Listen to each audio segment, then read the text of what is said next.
নমস্কার বন্ধুরা, তোমরা সবাই কেমন আছো? আশা করি তোমরা সবাই ভালো আছো। ঝুম্পা ফ্যামিলি ব্লগে তোমাদের সবাইকে স্বাগত জানাই। আজ সকাল থেকে ব্লগটা শুরু করলাম। সকালবেলা রান্না বসিয়ে দিয়েছি, যেহেতু ছেলেকে নিয়ে স্কুল যেতে হবে, তাড়াহুড়ো করে রান্না বসাচ্ছি। এর জন্য সকালবেলা রান্নাটা একটু তাড়াহুড়ো করেই বসিয়ে দিলাম।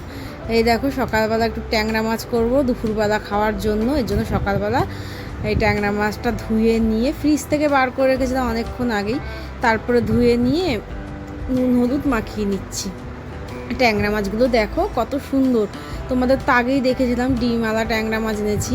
আর কি বড় বড় ট্যাংরা মাছগুলো, এক একটা পিস মানে এক একজনের এনাফ খাওয়া নিয়ে। তাই যাই হোক, চলো ভালো করে নুন হলুদ মাখিয়ে নিই। আর ছেলে বলছিল, মা ট্যাংরা মাছের ঝোল করবো। আমি বললাম হ্যাঁ, ট্যাংরা মাছেরই ঝোল করব। তাই জন্য পটল আলু দিয়ে ট্যাংরা মাছের ঝোলটা বসিয়ে দিয়েছি।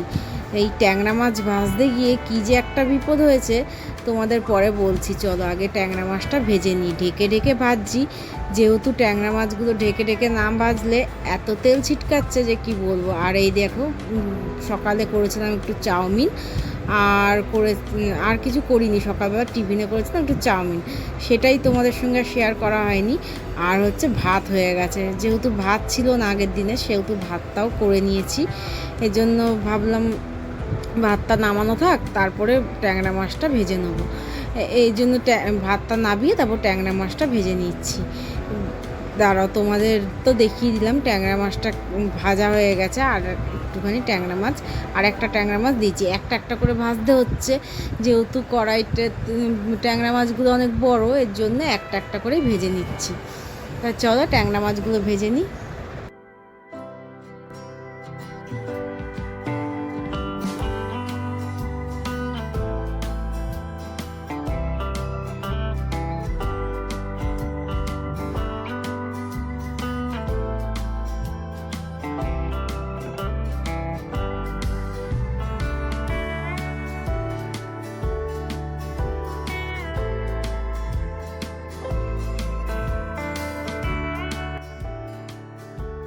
এই দেখো, ট্যাংরা মাছগুলো সব ভাজা হয়ে গেছে, তাই সব তুলে নিলাম ট্যাংরা মাছগুলো। এবার ওই তেলেই দিয়ে দেবো কালো জিরা ফোড়ন, আর দেবো কালো জিরা দিয়ে, যে ঝোলটা করব পাতলা ঝোল করবো, এই জন্য কালো জিরা দিয়ে দিয়েছি। আর পটল আলু কেটে রেখেছিলাম, সেই পটল আলুটাও দিয়ে নিয়েছি। পটল আলুটা দিয়ে নুন দিয়ে ভালো করে ভাজা ভাজা করে নেবো। ভাজা ভাজা করে তারপর জিরে আদা বাটা আর শুকনো লঙ্কার গুঁড়ো, হলুদ আর এই তো দেবো। এই দিয়েই ভালো করে কষিয়ে নেবো। জিরা আদা বাটাটার মধ্যে একটুখানি পেঁয়াজ দিয়েছি। তোমরা তো সবাই জানো আমার ঘরে পেঁয়াজ ছাড়া মাংসের ঝোল হয়, এই মাছের ঝোল হয়ই না। যাই হোক, চলো এগুলো ভালো করে কষিয়ে নিই। কষিয়ে নিয়ে তাড়াহুড়ো লেগেছে, যেহেতু ছেলেকে নিয়ে স্কুল যাব। দেখছি রান্নাটা করতে করতে অনেক দেরি হয়ে গেছে, মাছটা ভাজতেই অনেকটা দেরি হয়ে গেছে। একটা একটা করে ভাজতে হয়েছে তো, আর গ্যাসটাকে কমিয়ে কমিয়ে ভেজেছি।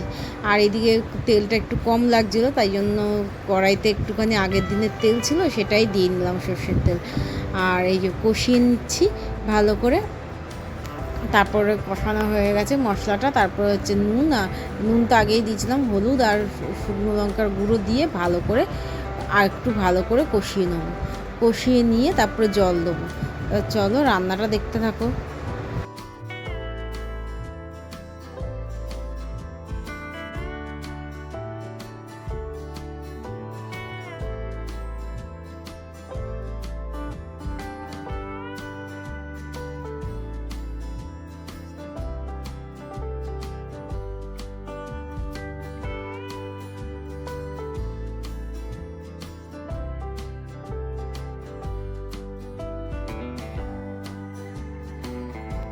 এখন মশলাটা ভালো করে কষিয়ে নিয়েছি, আর তেলও ছেড়ে দিয়েছে। তার মধ্যে দিয়ে দিলাম 1 গামলা জল, কেননা ঝোলটা তো পাতলা করতে হবে, এর জন্য বেশি করে জল দিয়ে দিলাম। তোমরা তোমাদের পরিমাণ মতো জল দেবে।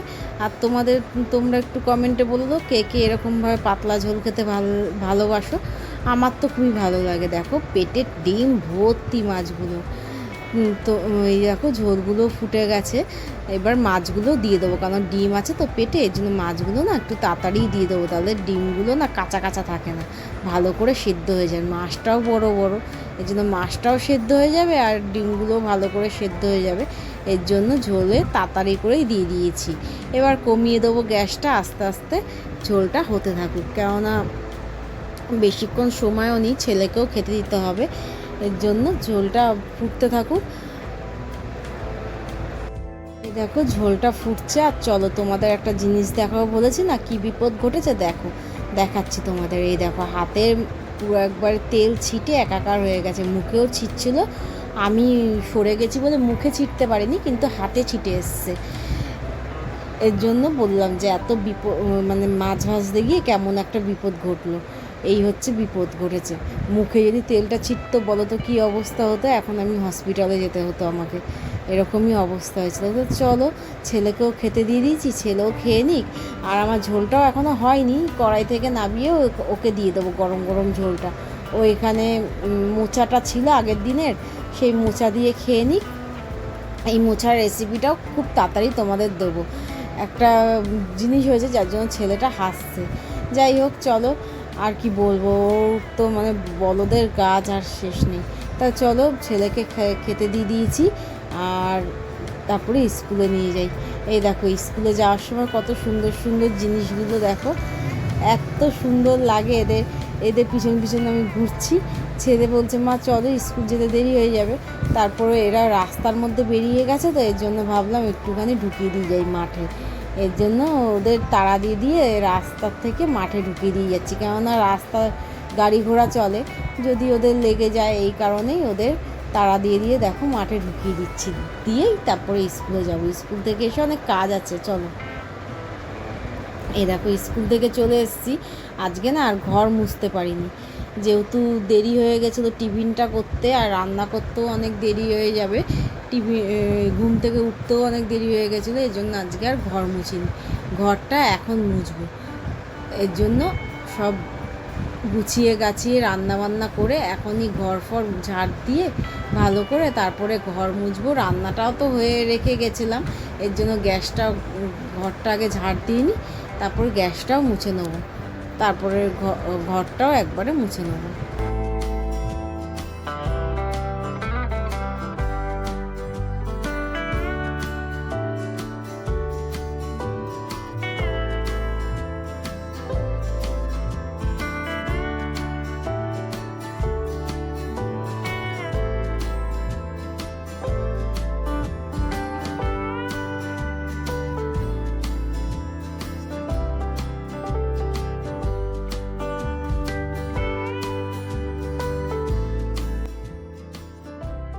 গ্যাস ফ্যাসও সব মোছা হয়ে গেছে, এই যে গ্যাসও মুছে নিচ্ছি, আর এইদিকে ঘরটাও মুছে নেবো।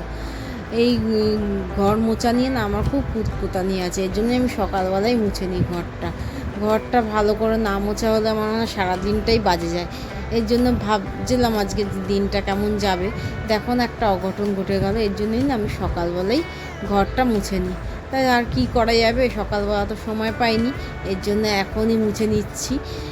তোমরা বেশি বেশি করে আমার ভিডিওগুলো দেখো বন্ধুরা, আর বেশি বেশি করে লাইক শেয়ার কমেন্ট করো, আর আমার চ্যানেলটাকে সাবস্ক্রাইব করে দাও। আমি তো তাহলে তোমরা যত সাবস্ক্রাইব করবে তত তো আমি মোটিভেশন পাবো ভিডিও করার জন্য, নাহলে আমি মোটিভেশনই পাই না যে ভিডিওটা করব। এই মিল্টনের জারটা বের করলাম যে গরম জল করে রেখে দেবো। আমি মাঝে মাঝে একটুখানি গরম জল করে খাই, করতে সময় লাগে, এর জন্য মনে পড়লো যে মিল্টনের জারটা আছে, এর জন্য এটা বের করে রেখে দিলাম। এটা ধুয়ে নেবো, ধুয়ে নিয়ে গরম জল করে নেবো, এটার মধ্যে রেখে দেবো। খাটের তলাটা মুছতে প্রচণ্ড কষ্ট হয়, তারপরেও মুছতে হয়, যেহেতু রোজই মুছি আমি খাটের তলাটা।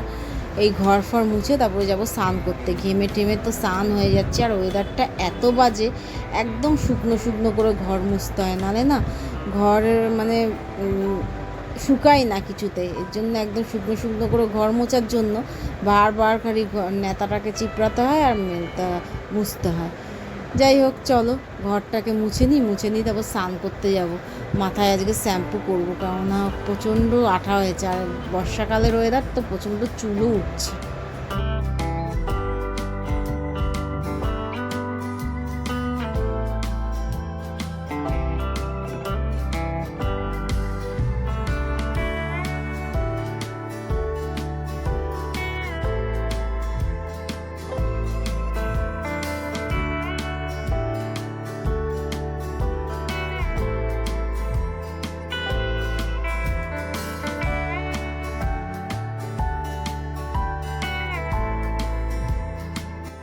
কখন ঘর মুছে গেছি, তারপরেও ঘর শুকায় না। ঘরটা মুছে, এই ঘরটা মুছে, ওই ঘরটা মুছলাম, মুছে স্নান টান করলাম। বলেছিলাম চুলে শ্যাম্পু দেবো। এত পরিমাণে চুল উঠছে যে কি বলবো, সারা গা, হাত পা, গামছা সব কিছু চুলে চুল হয়ে যাচ্ছে। আর বলো তো, ঘরের মধ্যে চুল থাকলে কি বিরক্ত লাগে। এর জন্য শ্যাম্পু করে এসে একটুখানি সিরাম মেখে নিলাম। আজকে আর কন্ডিশনার দেওয়ার সময় পাইনি, এর জন্য একটুখানি ভালো করে সিরাম মেখে নিলাম। দেখো হাতে কি চুল উঠছে, সারা গায়ে চুলে চুল হয়ে যাচ্ছে। আর কি করব, চুল তো বর্ষাকালে ওঠেই, কিন্তু আমার না অতিরিক্তই চুল উঠছে। আর চুলে স্পাটাও করা হচ্ছে না, অনেক দিন ধরে সময়ও পাচ্ছি না স্পা করার, আর চুলে কিছু ট্রিটমেন্ট করারও সময় পাচ্ছি না। স্নান ফান করে এখন সিঁদুরটা পরে নেবো, করে খেয়ে নেবো। খিদেও পেয়েছে। এই জামা কাপড়গুলো একটুখানি ভাঁজ করে নিই, ভাঁজ করে নিয়ে তারপর একটুখানি খাবো, খিদে পেয়েছে, খেয়ে দে তারপর আবার ছেলেকে আনতে যেতে হবে।